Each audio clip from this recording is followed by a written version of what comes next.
There's one question that recovery centers will never answer for you. And it really has a dramatic implication on your life. It's 11 a.m. You've finally convinced your child that it's time to get recovery. You spent the last half an hour packing up your bags, loading up into the car, and you go off to a recovery center.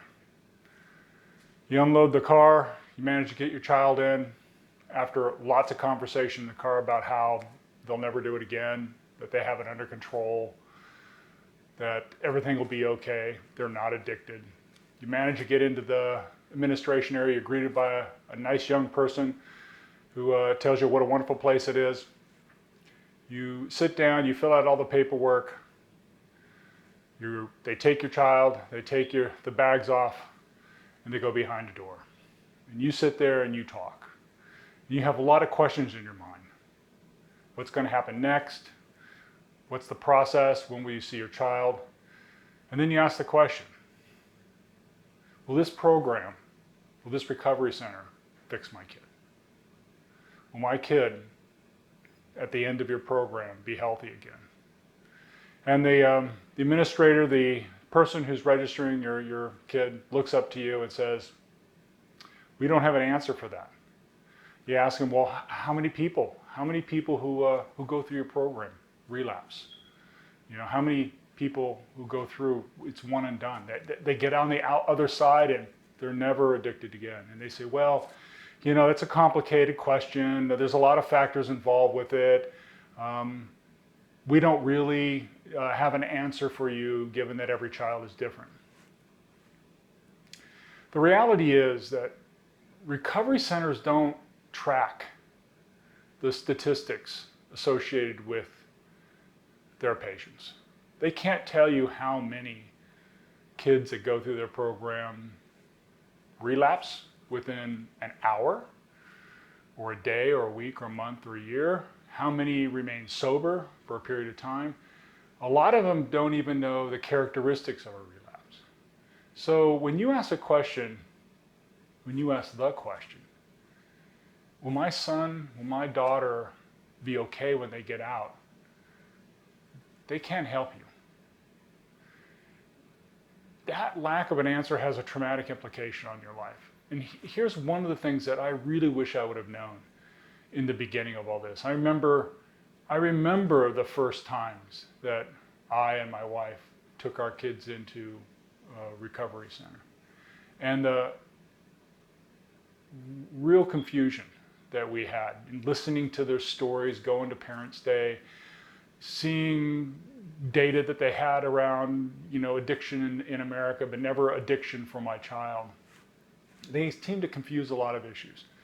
The one thing that I realized that I wish I had known way in the beginning was relapse. Your son or daughter, when they get out after being off drugs for a week, a month, 3 months, relapse, that's likely a part of the process.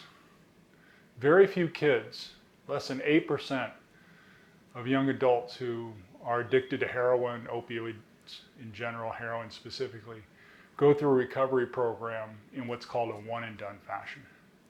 These kids go in with all the intentions in the world to get off these drugs and to make a life of themselves. But the reality is only 8% come out the other side and never touch a substance like that again. The other 92%, they relapse. So if there are 10 people in a room and you're looking around at 10 other parents going through Parents' Day with your child, that first, second, third, fourth weekend that they're in recovery, and you look around, 10 parents, chances are 9 of them are going to see a room like that again. That's the reality. Now you probably say, that's sad. I don't know if I can do that. Well, you can do that. Again, this channel is not really about our qualifier, our son or daughter who's going through this. It's really about us. So if we're armed with this notion that relapse is a part of the process, and let's talk about that just for a second. What is relapse? Relapse has several characteristics. Number one is the frequency of a relapse, right? So I already mentioned that 8% go in the door, or out of 100 that go in, 8% come out and they don't use drugs again. The other 92% often do. But there's a frequency to it, and it is how fast did they relapse? When they relapsed, did they relapse within a minute, an hour, a day, a month, a year? Oh, by the way, one of my children relapsed within an hour, right? One of my children left AMA'd out of a facility, relapsed within an hour of being off heroin for a matter of a week. Relapse can occur very quickly. So what's the frequency of relapse? How often does it occur, right? So that's one thing. The second thing is, what's the intensity of the relapse, right?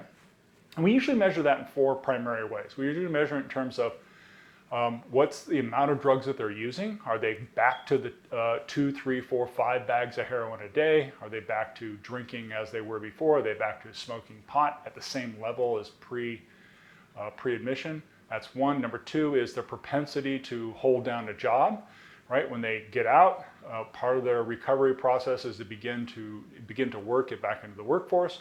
And then the 4th item on the list is criminal activities, right? Are they relapsing and going back into crime or staying out of crime? So we typically look at this in a graphical format, and that is we like to see relapses lengthen in time, right? So if your child relapsed when they first came out within a month, okay, we learn from that process. The next time they go in and they come out, did they relapse? Did it take 2 months, 4 months, 8 months, 16, etc.? We like to see an increase between the periods of relapse. The second thing is the intensities, right? When they came out, did they go back to that 4 or 5 bags of heroin a day? Or was the second time 2 or 3? The third time was just 1, right? Were they able to hold on to that job for a week, 2 weeks, the next time a month, 2 months, the next time after that 6 months? And then criminal activities, did they go back to crime or did they hold off on it? So you can see that there's a sort of exponentially decreasing curve when it comes to relapses, right? And that's a normal process. That's normal human behavior to be able to recover from a relapse by reducing the intensities of the 3 primary areas and increasing the frequency between relapse. So that's one thing they'll never tell you. And they won't tell it to you because you don't want to hear it. It's a sad thing, right? We want to go into that recovery center, sit down with our kids and know, thank goodness it's all over. It's finally done. My son, daughter, in a month is going to be fixed, whatever fixed is. But the reality is that's not going to happen for most kids. Most kids relapsing. But they don't want to tell you that because you're a broken spirit too. And by the way, they're not there to fix you. They're not there to help you. You think they are, but they're not. And that's one of the purposes of channels like this, is to talk to us parents about what it is we can expect.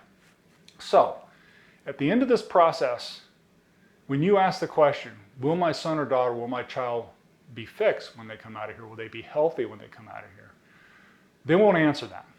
The answer is, you have to have plan A and plan B. Plan A is they're one of the 8%ers. They come out, they resume a life that's a sober life where they're no longer influenced by the effects. They continue down the path of their programs. They go to sobriety meetings, they have sponsors, they work through the book or whatever process they have, and they continue on with a very productive life. For the other 9 of us, out of that 10, we have to expect that at the end of the day, we're going to have a relapse. We have to prepare for that. Plan B. Plan B relapse is we've got to harden up a little bit. We've got to get ready for it. We don't want to pre-accuse our loved one, our child, that they're going to relapse. But if you ever get that call at 1 in the morning that your child has left AMA, left without against medical advice, AMA, you just got to be prepared for what that means. And going back to the things that strengthen us, right? Having your boundaries, setting up those guidelines that we've been talking about, right? So unfortunately, this is the reality of recovery. The good news is that we can deal with it. Right? The good news is we can deal with it. And even the better news is as our children begin to go through the recovery process, we can actually see progress in the frequency of relapses increasing, in the intensity of their drug taking decreasing, in the ability to hold down a job, and the ability to wave off crime. I hope this helps. I hope this helps you in comfort and brings you comfort. And I look forward to talking to you again.